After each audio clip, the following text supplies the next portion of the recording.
Mercedes Benz दुनिया की सबसे पुरानी और लग्जरी कार कंपनीज में से एक है, जिसकी कीमत आज लगभग $80 बिलियन है और आज यह दुनिया की सबसे ज्यादा बिकने वाली महंगी कारों में से एक है। इस कहानी की शुरुआत होती है एक गरीब इंजीनियर के साथ, जिसने अपनी पहली हॉर्सलेस कैरियज बनाने की कोशिश में कई मुसीबतों और नाकामियों का सामना किया। इतने चैलेंजेस के बावजूद उसने सबको गलत साबित किया और 19वीं सदी के अंत में अपने छोटे से वेंचर को दुनिया की पहली और सबसे बड़ी कार कंपनी के रूप में बदल दिया। लेकिन रुको, हमारी ये प्रेरणा भरी कहानी अचानक से एक अंधेरे रास्ते की ओर चल पड़ती है, जब यह कंपनी नाजी सेना को मिलिट्री व्हीकल्स उपलब्ध कराने के लिए मजदूरों का शोषण करके मुनाफा कमाने लगी। तो आराम से बैठिए और रिलैक्स करिए, क्योंकि आज हम आपको ले जाने वाले हैं मर्सिडीज बेंज की कारों को जीवन देने वाले और father of the automobile industry के नाम से जाने जाने वाले कार्ल बेंज की अद्भुत कहानी के सफर पर।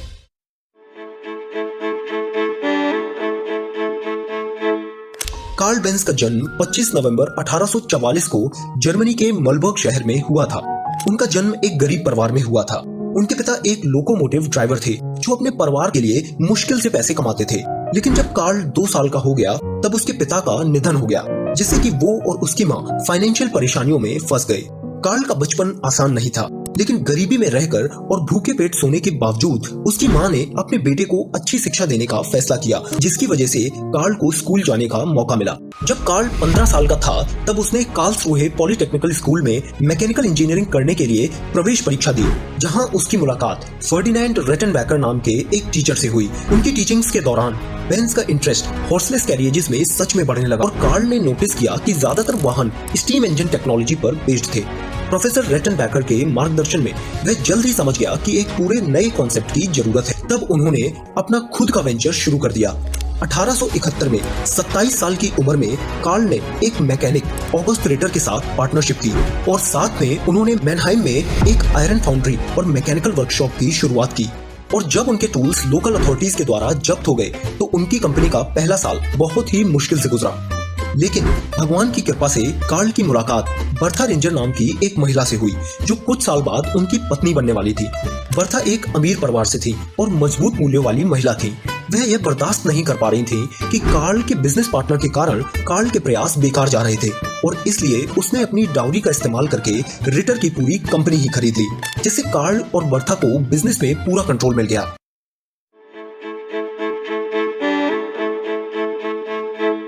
इस दौरान कार्ल ने अपना असली जीनियस दिखाया और अपने साइड एक्सपेरिमेंट्स में बड़ी डेवलपमेंट्स और ब्रेक थ्रूज किए। लेकिन व्यापार इतना अच्छा नहीं चल रहा था जैसा कि उन्होंने सोचा था। कार्ल के वेंचर की उत्पादन लागत इतनी बढ़ गई कि उसे दूसरे इन्वेस्टर्स के साथ जुड़ना पड़ा और अंत में कार्ल के पास सिर्फ उसके कंपनी के शेयर्स के 50% ही बचे। और इससे बुरा तब हुआ जब कंपनी नए उत्पादन डिजाइन करने में उसके विचारों को नजरअंदाज करने लगी।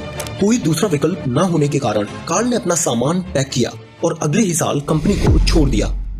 अपनी कंपनी को छोड़कर आना कार्ल के लिए एक मुश्किल फैसला था, लेकिन निराशा ने उसे और भी आत्मसमर्पित बना दिया। बाइसाइकिल्स को लेकर उसके शौक ने उसे मैक्स रोज और फ्राइडराइच विल्हेल्म से मिलाया, जो मैनहाइम में एक साइकिल रिपेयर की दुकान चलाते थे। मिलकर उन्होंने बेंज एंड सी नाम की कंपनी की शुरुआत की और साथ ही 25 लोगों की एक टीम भी तैयार हो गई। मोटर को एक कैरियज में जोड़ने की बजाय कार्ल ने मोटर के आसपास कैरियज बनाया। इस तरह से 1885 में बेंज ने एक मोटर वैगन को पेटेंट कराया, जो कि 2 सीटर व्हीकल था और 3 वायर व्हील से बना था, जो मिलकर एक ट्राईसाइकिल बनाते थे, जिसमें एक गैसोलीन 4 स्ट्रोक मोटर से संचालित 1 सिलेंडर इंजन था और वो लगभग 7 माइल्स पर आवर की गति से चल सकता था। बेंज को पता था कि यह कुछ महत्वपूर्ण है। वह अपनी वंडर कार को 1886 की गर्मियों में पब्लिक के सामने लाया। कुछ लोगों ने उसके वाहन की सराहना की, लेकिन ज्यादातर लोगों के मन में शंका थी कि उसकी यह ट्राईसाइकिल ब्लास्ट न हो जाए। कार्ल के बिजनेस पार्टनर्स भी खुश नहीं थे। वह लोग आर्ग्यूमेंट करते थे कि क्यों कोई भी ऐसी मशीन खरीदेगा जो घोड़े से ज्यादा तेज नहीं है, आसानी से खराब हो सकती है और फ्यूल भी खत्म हो सकता हो। लेकिन फिर भी कार्ल बेंज को यकीन था कि उसका हॉर्सलेस कैरियज ही फ्यूचर है और 1888 में कार्स को बेचने के लिए मैन्युफैक्चरिंग करना शुरू कर दिया और इस तरह वह ऐसा करने वाले दुनिया में पहले व्यक्ति बने। लेकिन इंप्रूवमेंट्स करने के बाद भी लोग कार्ल का विजन नहीं समझ पाए। दूसरी तरफ कुछ लोग कार्स खरीदते थे, लेकिन उनको सिर्फ छोटी दूरी तय करने के लिए ही इस्तेमाल कर सकते थे और उसके लिए उनके साथ हमेशा एक मैकेनिक होना भी जरूरी था। इसके अलावा यह बहुत महंगी थी, जिस कारण सिर्फ अमीर और एलीट लोग ही उसे खरीद पाते थे। इसके साथ एक चीज तो क्लियर थी कि कार्ल कार्ल को दुनिया को कन्विंस करना इतना आसान तो नहीं होने वाला था।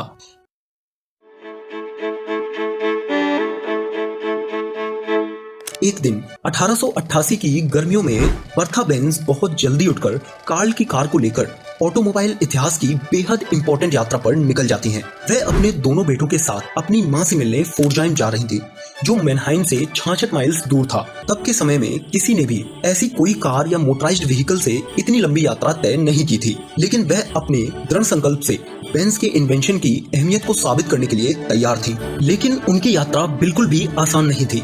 बर्था ने रास्ते में कई मुश्किलों का सामना किया, जैसे कि धूल और पत्थर से बने रास्ते जो सिर्फ घोड़ों के लिए बनाए गए थे, और गैस भरवाने के लिए एक फार्मेसी पर रुकना पड़ा और कुछ मैकेनिकल रिपेयर्स भी करने पड़े। 66 माइल्स की यात्रा को पूरा करने में बर्था को 12 घंटों का समय लग गया, लेकिन अंत में सुरक्षित तरीके से फोर्जाइम पहुंच गए। इससे बेंज मोटर वैगन शहर के लोगों के बीच काफी चर्चा में आया और कार्ल के व्यापार को बड़ी प्रशंसा मिली। जल्द ही बेंज एंड सी ने तेजी से विस्तार किया। उसने अपने बिजनेस पार्टनर्स की सलाह पर 1893 में मार्केट में आने वाली अपनी नई और बेहतर कार का डिजाइन तैयार किया और उसको मैन्युफैक्चर किया।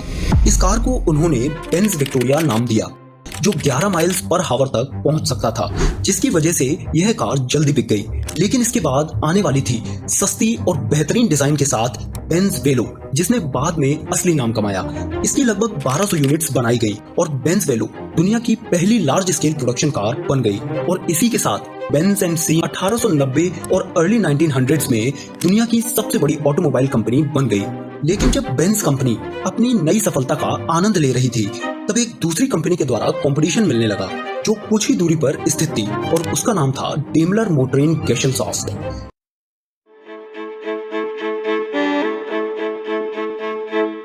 डेमलर मोटरिंग गेशेल्सॉफ्ट का संचालन गॉटलिब डेमलर और विल्हेल्म मेबैक नाम के दो शख्स मिलकर करते थे। दोनों ही शानदार इंजीनियर्स थे, लेकिन खासकर गॉटलिब डेमलर, जो एक बहुत कॉम्पिटिटिव व्यक्ति के रूप में जाने जाते थे। मार्केट में पहली डेमलर कार व्यापारिक रूप से 1892 में आई और 1897 में उन्होंने अपना पहला front engine model Daimler Phoenix introduce किया। यह साफ दिख रहा था कि डेमलर कंपनी बेंज को टक्कर दे रही थी, क्योंकि उनके व्हीकल्स पब्लिक के लिए अधिक आकर्षक और सुविधाजनक थे। बदकिस्मती से सन 1900 में मिस्टर डेमलर का निधन हो गया, जिसके बाद मेबैक को कंपनी संभालनी पड़ी और उनके नियंत्रण में 1901 में मर्सिडीज 35 हॉर्स पावर तैयार की गई। इस कार को अमीर बिजनेसमैन एमिल जेलिनेक की दरखास्त पर बनाया गया था, जिन्होंने अपनी बेटी मर्सिडीज के नाम पर इस कार को नाम दिया था, और यह कार 56 माइल्स पर आवर की टॉप स्पीड पर जा सकती थी। इसने डेमलर कंपनी को बहुत प्रसिद्धि दी, जिससे उन्होंने फैसला किया कि उनकी सभी कारों का नाम अब से मर्सिडीज रखा जाएगा। लेकिन दूसरी ओर यह नया ट्रेंड कार्ल बेंज के पार्टनर्स को पसंद नहीं आ रहा था। उन्होंने कार्ल बेंज की मंजूरी के बिना कुछ फ्रेंच डिजाइनर्स को एक नए और तेज मॉडल को डिजाइन करने के लिए बुलाया। कार्ल बेंज इस फैसले से नाराज और परेशान थे। उन्हें ऑटो रेसिंग का ख्याल बिल्कुल पसंद नहीं आता था। गुस्से से भरे और निराश कार्ल ने अपनी कंपनी छोड़ने का फैसला किया, लेकिन आखिर में उसने अपनी कंपनी के बोर्ड ऑफ डायरेक्टर्स में रहने का फैसला किया। वह अपनी कारों को रेस करने की अनुमति देने के लिए मान गया और रेसिंग कॉम्पिटिशन्स जीतने से उनकी कंपनी डूबने से बच गई। 1909 में बनी 200 हॉर्स पावर की ब्लिट्जेन बेंज ने कार्ल की कंपनी को लाइमलाइट में ला दिया। इस रेस कार ने 1911 में उस समय के किसी भी प्लेन, ट्रेन या ऑटोमोबाइल के एब्सोल्यूट स्पीड रिकॉर्ड्स को तोड़ा। उस समय की कार्स डेमलर्स की कार्स को टक्कर देने लगी और दोनों कंपनीज ने आने वाले कुछ सालों में बहुत अच्छी बिक्री की।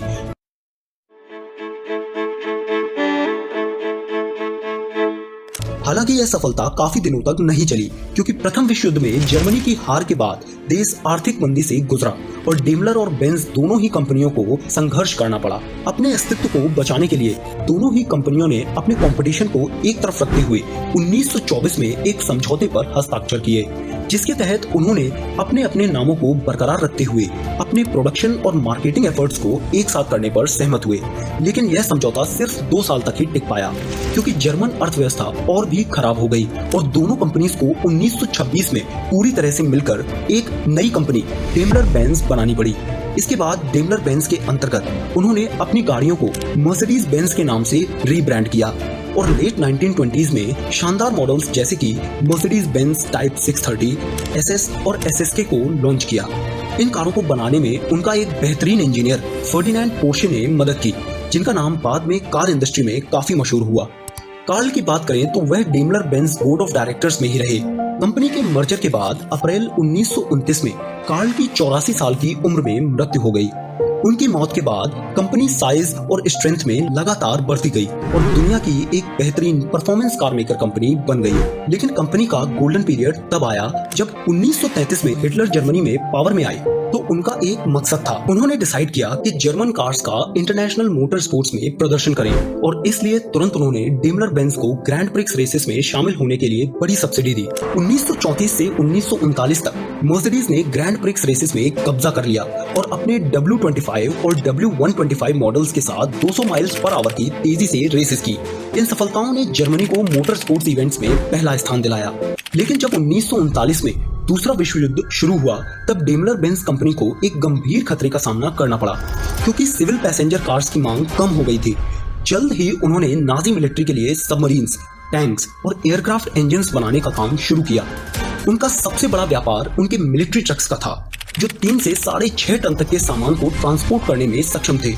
1942 तक उन्होंने पब्लिक कार्स का उत्पादन बिल्कुल बंद कर दिया, क्योंकि उनका सारा मुनाफा युद्ध के लिए वाहन बनाने से आने लगा और जैसे जैसे युद्ध बढ़ता गया आर्मामेंट प्रोडक्शन भी बढ़ने लगा, जिसके लिए उन्हें नए स्टाफ की जरूरत पड़ने लगी, क्योंकि अब उनकी पूरी वर्कफोर्स फ्रंट लाइन पर लड़ रही थी।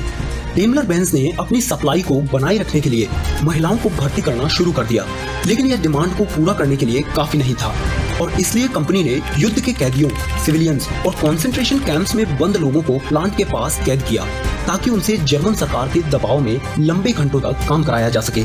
इन कैंप्स में कई लोग भुखमरी, मिसट्रीटमेंट या फिर टॉर्चर से मर गए थे और 1944 तक डेमलर बेंज के कुल 63,000 कर्मचारियों में से लगभग आधे यही मजदूर थे।